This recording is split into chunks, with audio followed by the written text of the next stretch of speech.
Hello everyone, I'm Chen Yu, a second-year PhD student from University of Nottingham. The topic I will bring to you today is the new strategy for China's urban villages, a perfect solution or a temporary fix. Firstly, I'm going to introduce the background information about the urban village. What is it? How does it form? And what kinds of role it plays in Shenzhen's social and economic development? And why we need to deal with the urban village issues.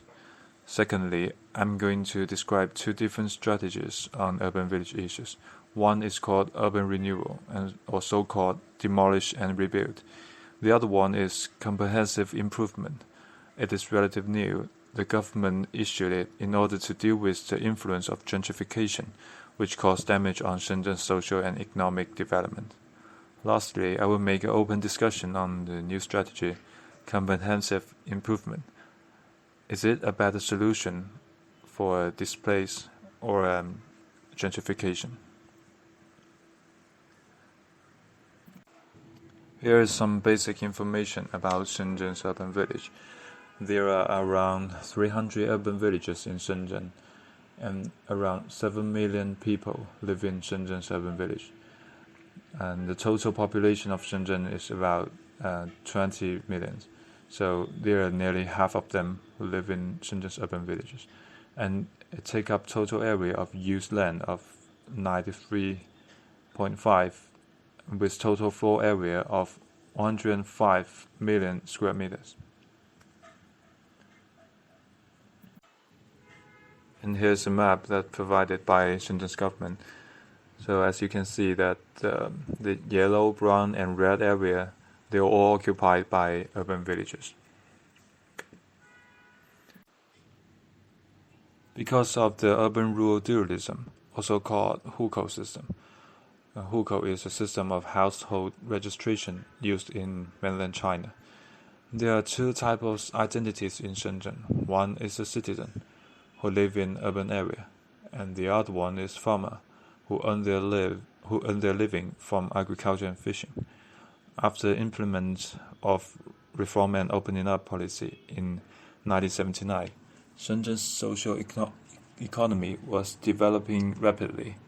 At that time, large amount of agricultural land has been requisitioned for urban expansion. Lots of traditional villages have no land to farm after all, only can rent out their house for living.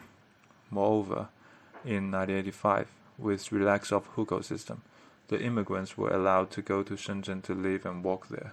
So because of the industry transformation from agriculture to industry and the influx of immigrant workers, those villagers become landlords to rent out their houses, and those immigrants become tenants. On the other hand, due to the high level autonomy of urban village and lack of governmental supervision, and the villagers try to pursue higher profit, so they build taller buildings on their land, and illegal construction in urban village was out of control following time. In the period from the end of 1980s to early 1990s, most of self-established buildings in urban village were less than 5 stories. Since 1990s, 80% of them were among 6 to 9 floors. More than 5% were higher than 10 floors. Some of them even reached 20 floors. At last, the government only can let them pay the penalty to term their property legally. So here is pretty much the reasons how the urban village become the urban village we see today. So the urban village become a place with more and more density buildings and more migrant workers. The very density residential area caused a serious problem that led the government have no choice but need to deal with them immediately, or otherwise it will become a place like Kowloon Walled City in Hong Kong. It's a very interesting case. You can get more information about it from Google. As I mentioned before, there's serious problems in urban village, such as illegal construction caused poor building quality, which lead to the safety issues, and the poor living condition cause a problem of the house on both physical and or mental. So finally lead to the social conflicts, and also poor hygiene and tax evasion also put the government to have no choice to deal with it. Therefore, the government start urban renewal projects from 2001, try to use the simplest way to solve it. So lots of urban villages have been demolished totally and turned into a fancy shopping mall and modern residential area. It is truly solved all the problems that I showed you before. However, this strategy has been criticized terribly by media and academics. It is obviously caused gentrification in Shenzhen. None of the tenants can afford the higher house price and rent after they rebuild those areas. They only can move to other urban village or just leave Shenzhen. And also, the demolishment means a large amount of compensation which paid by the government to the villagers, so it raised the housing price indirectly. Here are some cases of demolish and rebuild strategies. On the left side is the Dachong village, which had been rebuilt into a fancy shopping mall called the Mixed World.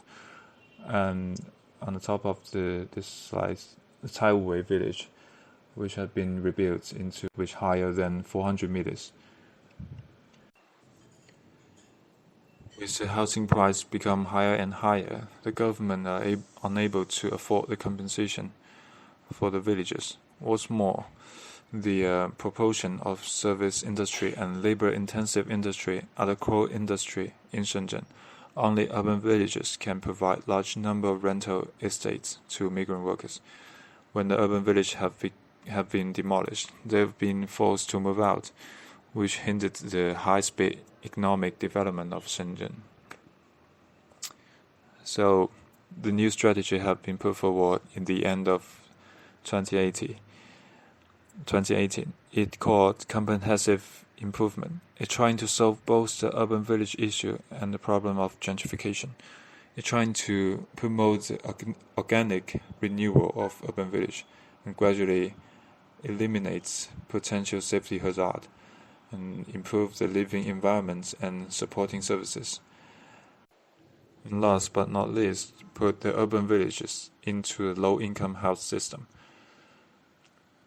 So it finally aim is to strive to build urban villages into safe, orderly, and harmonious urban spaces with distinctive feature. So this map that provided by Shenzhen government, as you can see that all the orange and brown area are occupied by urban villages, and the orange parts are the residential area of urban villages, and the brown parts are the industrial land of urban villages. So, as you can see that the new strategy demolished most part of the industrial land, but maintained the residential area for the low-income rental house. Because the government's policy is only a guiding document, it does not specify the specific particle or of comprehensive improvement. So I did some research via semi-structured interview with some developers to try to find out how does this mechanism work and any weak points of it, and can it be the perfect solution for the new wave of gentrification in Shenzhen. After some interviews with developers, I made this chart to illustrate how this mechanism works and how the developer play its roles in this circulation. Firstly, the government has its goal to solve the urban village issue and want to maintain the high-speed economic growth and achieve the sustainable development at the same time. So the comprehensive improvement has been put forward to deal with the urban villages issues and the gentrification issues. However, the government is unable to finish the target by its own because of the funding and execution problem. Therefore, the developers involved. After the developers involved, They not only can solve the funding problem, but also help the judge the relation with different governmental departments and negotiate with the villagers to achieve the compensation that they can both accept it. If they succeed, they will obtain the right to use the house. Usually they will rent the whole building for 10 or more years. So after the transformation, they will make them into a long-term rental apartment. After the developer take control of the urban villages and transform them into the new product, long-term rental apartment, lots of problems will be solved automatically. Consequently, achieve the goal that the government want. As you can see from the cases, they not only change the facade of the building, they also change the whole interior decoration of the building.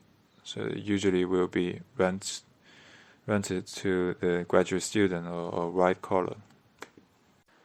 Well, the new strategy do have some advantages, like they will have a more stable lease relationship, and also they improve the living condition.